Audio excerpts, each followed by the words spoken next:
Hello everyone. So this is the logarithmic equation that we have in which we have to find the value of 1 by b plus 1 by c. तो आइए देखते हैं. सबसे पहले आप इसको rewrite हम लोग कर लेते हैं. क्या मुझे इक्वेशन जो है वो दी हुई है. That means 5 times log on the base of a ये चीज़ चल रही है. Log on the base of b this is log of x on the base of c. ये चीज़ जो है मुझे 1 के बराबर दी हुई है. तो क्योंकि ये 5 के पावर में एक्सप्रेस्ड है तो मैं 1 को भी 5 के पावर में एक्सप्रेस कर रहा हूँ. दैट मीन्स इसको मैं 5 की पावर 0 लिख लेता हूँ. दैट मीन्स आपकी ये वाली जो टर्म है वो पूरे 0 के बराबर हो जाएगी. तो आप इसको लिख लीजिए. That means log of on the base of a, ये आपकी टर्म है log on the base of b, log of x on the base of c. ये जो है पूरी आपकी 0 के बराबर हो गई. दैट मीन्स अब आपकी जो ये वाली टर्म जो बची है वो बन जाएगी इज इक्वल टू ए की पावर 0 यानी 1 के बराबर. तो आप वैसा करके भी इसको लिख सकते हैं. That means log on the base of b into ये आपका ये जो चीज़ चल रही है log of x on the base of c. ये जो है ए की पावर 0 के बराबर. दैट मीन्स आपने कह दिया कि ये चीज़ 1 के बराबर हो गई. दैट मीन्स अब आप इसके आगे और क्या लिख सकते हैं. दैट मीन्स आप लिख सकते हैं log of x on the base of c. ये वाली चीज़ जो है वो बी की पावर 1 के बराबर हो जाएगी, या मैं कह दूं कि बी के बराबर हो जाएगी. अब मुझे पता है कि log of x on the base of c जो है वो इसको मैं 1 अपॉन रेसिप्रोकल करके भी लिख सकता हूँ. दैट मीन्स ये चीज़ बराबर हो जाएगी 1 upon log of c on the base of x के, जो कि b के बराबर है. दैट मीन्स आपकी 1 बाय बी की वैल्यू क्या आ जाती है, या आप log of c on the base of x की क्या वैल्यू आ जाती है आप देख लीजिए. log of c on the base of x, इसकी वैल्यू आपकी आ जाएगी 1 अपॉन b के बराबर. This is the first thing that we have done. Then इसके बाद आप चीज़ जो सॉल्व करेंगे वो आपको ये चीज़ गिवन है. तो सिमिलरली आप इसको सबसे पहले रीड राइट में कर लेता हूँ.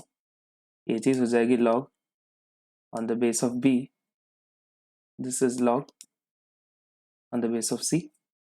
आई have log of x on the base of A. Log of X है मेरे पास ए के बेस पे. So this is given to me to be 0.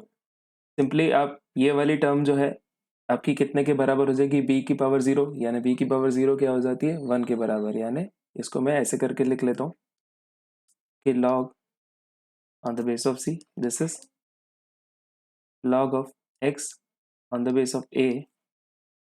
ये जो है आपकी b की पावर 0 या 1 के बराबर हो गई.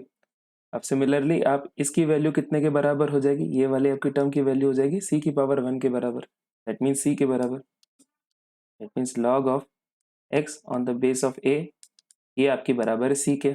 अब मुझे पता है कि मैं इसको रेसिप्रोकल करके भी लिख सकता हूँ.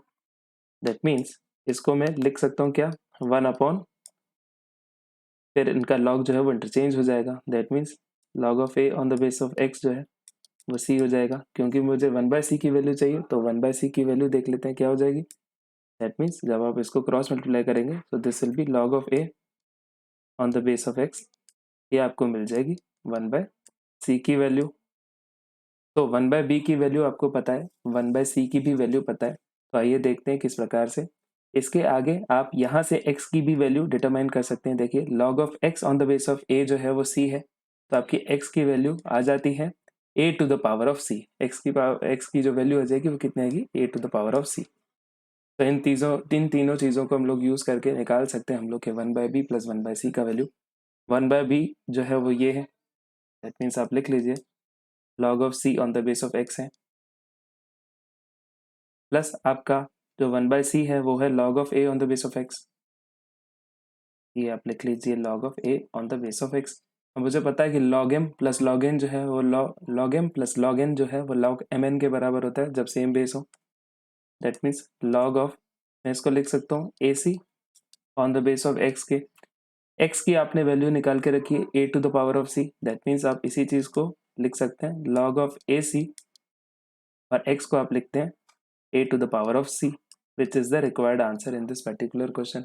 So let us see the options that we have. So yes, I have option C as the right answer over here, which is log of AC on the base of a to the power of c, which is the right answer in this particular question.